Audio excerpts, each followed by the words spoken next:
Y'all, is that heavenly or what? Come on back and I'll tell you how I made it.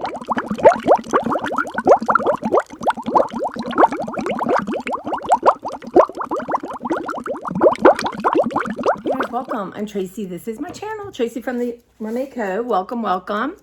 So I am looking to increase healthy foods, right? Kind of reduce my use of gluten, eat up what I have, but try not to buy any new things with gluten in them. So one thing, my friend made me some chicken salad and we put it on an apple, which I put a little unexpected cheddar. It was perfect. So much, just a different taste than lettuce, right? But so this is, and now I'm gonna tell you right now, it's really hard to put the peanut butter on here. So I put a little cinnamon first, thinking maybe that would grab it. You just have to be super patient. It's like a meditative thing. I had gotten this like cream honey, so I melted a little bit and I put that a little bit on that, and then some cashew nuts. And these are the ones that come in the little packages, from Trader Joe's. And the next step is drizzle just a tiny bit of dark chocolate. I just did not want to find it and do all that, truthfully, but that would add another element to it. But let's try it. These are piñata apples from Trader Joe's. Regular peanut butter. So tasty.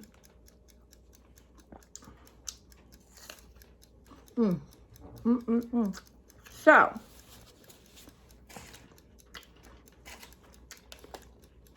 I feel like even if I think what you can do is, they say too, is put it in the freezer. But I kind of feel like this is something you need to make. Like, it'd be hard to make it and take it to work. But I could take all the elements. But you guys, yum. Put a little cinnamon. I mean, really, almond butter, whatever it is that you like. You try different apples. And you get that apple. I think it'd be really good on a tart apple also. Yeah, so that's what's going on with that. So a little snacky poo idea. I'm trying to feed my brain better, my body better. I'm not push it all day. I got in a weird cycle. I must forget to eat in the morning because I'm absorbed doing something, which is a big sign of ADHD. And I'm not wanting to eat late at night, or I get home like 9 o'clock. I don't want to eat. So I'm trying to have like a 12-hour window right now for intermittent fasting, for just letting my digestion heal and work my way down. And really, I have to change my whole schedule at night.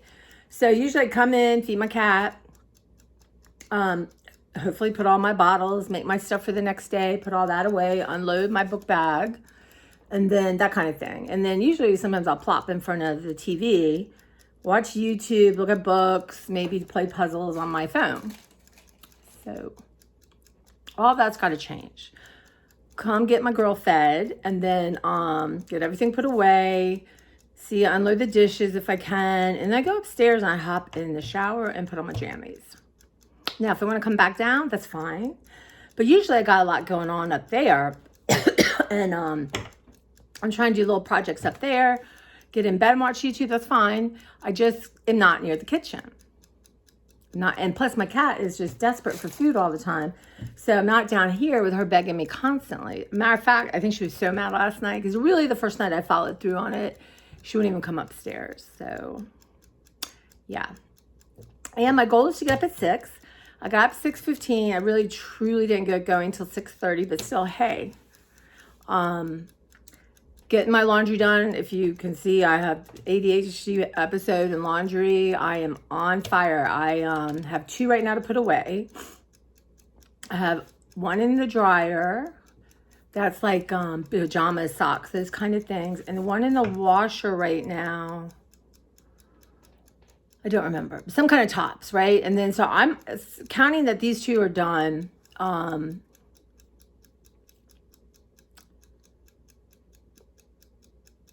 got 5 more loads. Yeah, and then we're going to put it away. When I look and see what I can let go of. No point in like the heavier stuff putting it away for winter when I can let it go now. Yeah, so that's what's been happening. But I think the biggest thing is not beating myself up, not being mean to myself. Like, okay, you said you get up at 6. What's your problem? Just get up at 6. Oh, but it's 6:15. That's pretty good. No, but you said 6. You guys, I catch it now. But what's that about? That negative self-talk. I don't know if that's a proponent of ADHD or just general world we live in or a combination. But having a better dosage now, I catch myself more. And I don't think I'm doing it as much. It's just like, oh my God, you're up at 6:15. That's amazing. Look at you. You're going to get to 6. You're going to get to 6. It's okay. Because my thinking is, okay, 6 to 7, house carrying, that kind of thing, right? Because if I start with art, that's a little bit challenging for me to stop, right? So 6 to 7, I'm going to do the house carrying, dishes, laundry, 20, just go and spend 5 minutes in this section, declutter something. So that is the thinking there. And then from 7 to 8, I want to hang out with Clara, move my body, work on food, get like food prep done, that kind of thing, and get dressed. So that leaves me 8 to 9. Now this isn't on my early days. This is on I have like 3 or 4 days a week, depending that I go in late. So then sit down and change my clothes into something I'm not going to ruin if I'm painting, and sit at my table, right? So then it'll put me to 10. And then I have wiggle room. I'm even going to try to stop, get up, like put all my stuff in the car. If I need trash out, that kind of thing, just break that rhythm. And then maybe, clean up if I'm painting, and then sit down and do something. Like today, I'm going to do some drawing because I'm doing the 100-day project. And I have a short and a reel. A reel's on Instagram, short is on YouTube.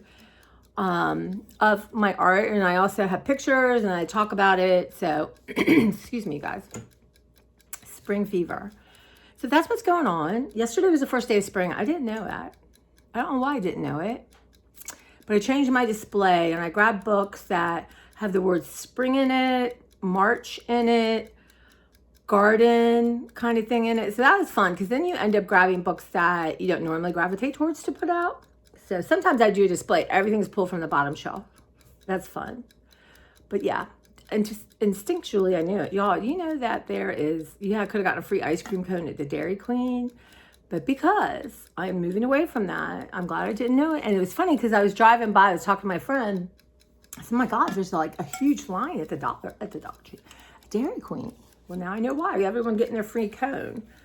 So universe protected me on that one. Because had I known, y'all, I don't know. Because the small cone's like 4 something. Y'all, it's crazy. But that's what's happening. So my day off is Saturday, and today is Wednesday. So I'm maybe thrilled. Did I set my thing, y'all? My thing. Thrilled to have some egg cups. Beverly's made me soup. Chicken vegetable soup. I have that at work. I have part of a salad bag to finish today. So I'm going to do soup and salad, and my snack will be like an egg bite. And apples. I have lots of apples, trying to get 1 or 2 down a day without this yumminess, y'all. Look at that. What a nice treat. What good for kids, right?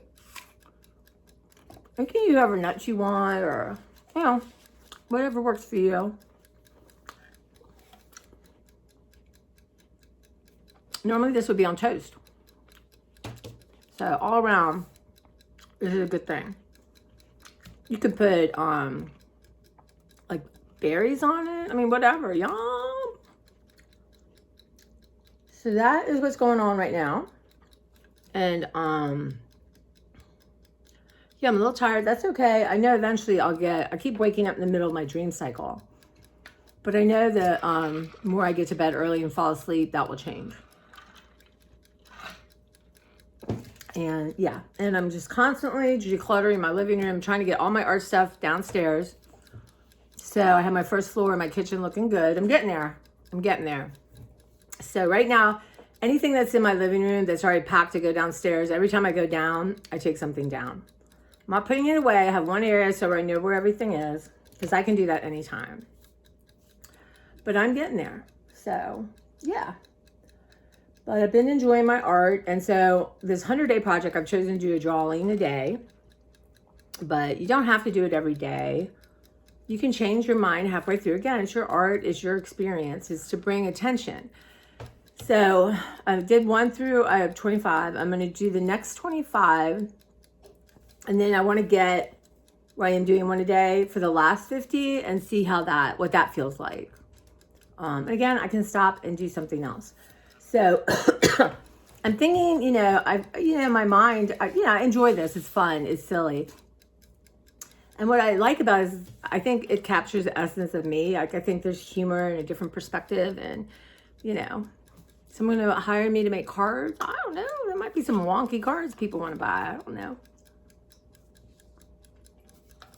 I will not limit my opportunities. Okay? Don't limit. Listen to yourself limiting your opportunities. Well, that's not right. That won't happen. That's crazy. How do you know? Invite the universe in. And I started listening to, how things should show up, but it was Jose Silva, Mind Control Method. And his story is really interesting. I don't know if it was the 40s, 50s, something like that. His kids were really struggling at school. And so he started reading all this stuff, and he realized that, about positive thinking and affirmations, all that. But he hit on that when they were relaxed, they remembered more. It worked better. And eventually his one daughter knew what the question was before he asked it. And he would move things around so it wasn't like a repetition, like, oh yeah, he always asks this next. So he realized that she had tapped into her ESP powers. So I know some of this is woo-woo, but it's fascinating because, they say we only use 10% of our brain. Why? So I've been listening to that, and I haven't started doing the exercise yet, but I will, because I'm just, all this stuff, what you eat, what you think, what you consume, what you do, all that informs your future. So I'm trying to have a healthy, wonderful future. And so letting go of some of this stuff and replacing it. Or I'm watching art. I'm just doing things that, you stop and think, okay, like I love those true crime podcasts, but right now it seems like everything's involved around children being hurt, and I am not watching that ever. So I stayed away. And then a lot of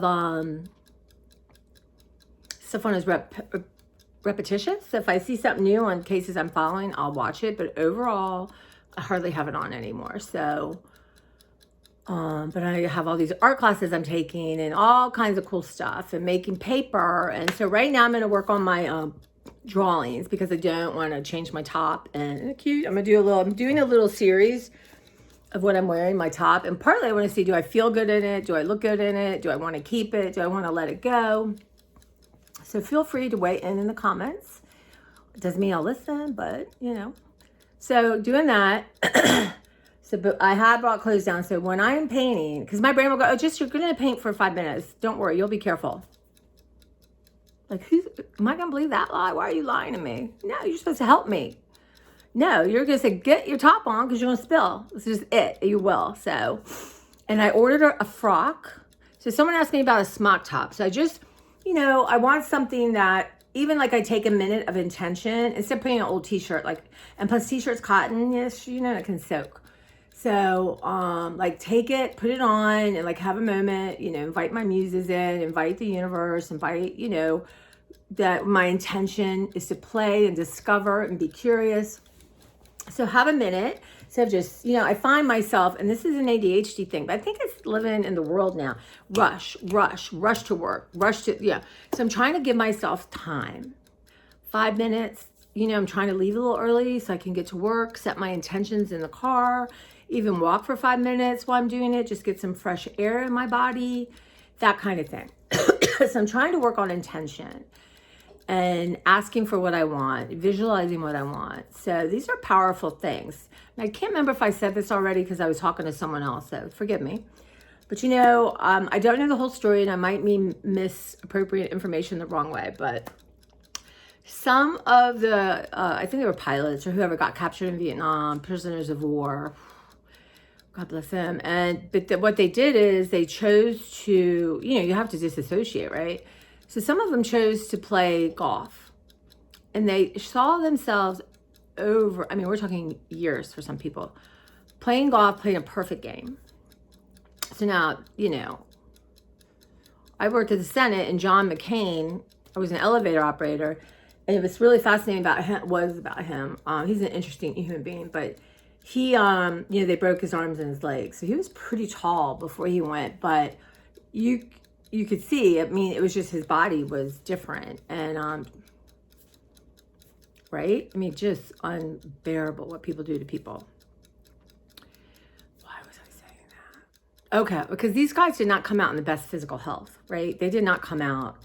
But, and again, it's like people, you read about people in the Holocaust or any kind of horrible thing like that. Like, Viktor Frankl's Man's Search for Meaning and Elie Wiesel, Night. I could never read either again, but I'm glad I read them. This idea of, what do you do? What do you, like the idea, or Nelson Mandela, said, they can take my body, but they cannot take my mind, cannot take my soul. And I'm not quoting that right, but that's welcome to my life. So I get the gist of it. Also, there's a woman, I can't remember her name, but I will. She wrote a book called The Gift. I don't know if that was her first book or her second book, but she was in Auschwitz. She was young. It was her sister who's older and her mom. They were clinging to each other. And I guess they get to the point where they're separated. And this guard wanted her said to go there, and she wouldn't leave him. And he grabbed her and threw her, right? Of course, those people were being killed immediately. Just unbelievable, this woman's job. But but she was a really good dancer, and I guess the camp director or whatever, the head mean, horrible human being, wanted her to dance. So she would, and then he would give her like a loaf of bread or something like that. But what she would do is go back and share it with all the girls that she was with. And she said to her, I don't want a whole loaf of bread when other people are starving, And I'm sure there's some people who fought to death not for anyone to touch their food, which is a human instinct. But anyway, that's what she did. So when they got involved in some kind of death march, she was so physically sick, she couldn't do it. So that group of girls surrounded her, lifted her, and carried her. Now, would they done that had she not shared? I don't know, but food creates a bond, right? I just gives me the goosebumps when I hear stuff like that. But, I mean, that's the thing. Most humanity is wonderful. We just hear about the bad. But, it's this idea that what you think. And I know this. I've been studying this my whole life. Since I was 17 years old and my dad died. And someone handed me Harold Kushner's, my dad's best friend's wife, handled me Harold Kushner's When Bad Things Happen to Good People. And it made me feel less alone, less isolated. It made me think, oh my God, it's not me. It's not like, because especially when you're that age, the world still kind of revolves around you. So it really did. And there were so many great people like Norman Vincent Peale, Shed Helmester, Maxwell Maltz, all these people, Louise Hay, Marianne Williamson, Sonia Coquette, all these amazing people who are healers and teachers. And and the thing is, I really don't need to read any more about it, right? Because, and I used to think, well, you're reading and you're not doing anything, but I think maybe it all led me to this point. I don't know, but that's going to lead me to another thing. I don't know why I started on this, but not the plan. So I'm working on that, but this is a book called Nonviolent Communication. And the author is Marshall B. Rosenberg. And it is from, let's see here. Let's see, it says 2003. And so on this podcast, Mormon Stories, there's a girl called Jessie Hildebrandt, who's the niece of this, can't think of her name, Hildebrandt, who is going to jail for child abuse of this other woman's children. But anyway, when she was 16, she was badly abused by her aunt, and nobody did anything and all this and that. So she is working on healing, and she's 30 now, and it's still, she has PTSD. And she said the hardest thing was not being believed by her family. And even now, with what's come out, they haven't reached out to her. So, but she said, she's had amazing people, amazing therapists, but this is one of the books she's reading. There's another book, I can't think of it. So I thought, you know what? I'm just going to read a little bit at a time. And again, it's about focusing, intention, being aware of your words, and learning that regardless of how they approach you, what they say to you, you do not have to respond like in kind, which is kind of what's going on the planet, it seems like. But that, you know, the more you know yourself and trust yourself and give yourself space and do not engage in talking until you've kind of, and maybe your first thing is to go, really? Yeah, let me tell you. But that will dissipate the more you let it dissipate. So I've been working on that. And, you know, when you work with the public, you have a chance. But even driving the car, sometimes someone runs you off the road practically and you're not happy, right? You're like, oh, but I'm telling you, I'm working on this. I'm trying to send compassion and love because it's all about me. And that person obviously needs it if they're that crazy driving and their life is that terrible that they have to drive like that, right?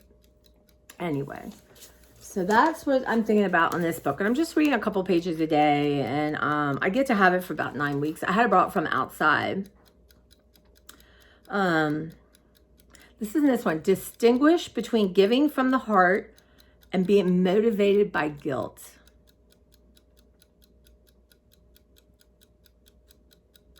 Judgments of others are alienated expressions of our own unmet needs. Whoa, y'all. Judgments of others are alienated expressions of our own unmet needs. And the next one says, if we express our needs, we have better chance of getting them met. That's amazing. Another one is connect your feelings with need. I feel because I need, you know, again, feel like, you know, I really want that thing I can just order it. Well, it's not a need, really, but it's a need. It's symbolic of something that you have a need about. And like, if we ever take this second and just be with it and think, what, am I tired? Am I hungry? Do I, you know, whatever it is, right? Give yourself a chance to experience it. And that's not the culture we live in, is it? So anyway, all right, you guys, I am going to end here. And I am going to get my egg stuff out, which you'll see in another video. And I'm going to do a couple drawings, and then I'm going to do about 20 minutes of picking up and that kind of thing. And then I want to do like 20 minutes of, you know, once I post a video, then you have to go back and add all this stuff. And I'm going to do some research on thumbnail stuff. So I'm trying to incorporate that in. Right on time, you guys. So thank you so much for watching and commenting and liking and being here. It really means a lot that you take your time. And I know I really truly, if you're here and you want to stay here, it's varied. It's not just this, it's not just that. It's whatever's going on in my life. That's what I want to share. It's like show and tell, and it helps me process stuff. And you know, I've got all this stuff kind of going on. I feel like I'm ready for a shift, or I am shifting, and it doesn't feel pleasant sometimes. And you kind of maybe feel like, you know, you're a little vulnerable or something's going on, but I do feel it. And who knows, because this was such a hard year, such a crazy year and a half, really. But really, since the pandemic, it's been terrible. But this last year, not being medicated, not being able to get my drugs that I need, it was really crazy. So coming out of that and knowing again that there'll probably be times I can't, what am I going to do? What's my plan, right? So yeah, so that's what's going on. But yeah, it's a little bit of this and that. We're going to do some cooking, art. I love talking about books, y'all. I love talking, period. We're decluttering. We're really, you know, I'm trying to move really forward. And again, we're going to start a fabric project. So I brought all this fabric from my garage. I did not think I could get up the stairs, all this stuff. There's so much. I'm going to get the rest of the stuff that's in the garage, including rags and stuff, that I want to talk about with y'all. And then we're going to start, once that's dealt with, and again, no is no, yes is yes, no maybes. And then when I finish the whole project, then I will look at my yeses and go through them again. So that's the plan, because then it's going to make a lot of space in this closet for me that I need for other things, right? So all this fabric and all this stuff is taking up a whole closet basically, or at least, yeah. doesn't make sense, right? Out of sight, out of mind. So that's what I'm working on. But decluttering, getting ready for roommate is more important. But it's a balance, right? Sometimes I can go up and I can do 10 minutes, right? I don't have to have a Herculean thing. You know, all or nothing, black or white. I'm moving past it. Way too many fun colors in the middle. All right, guys, thank you so much. And I'm going to be back soon with something, I promise.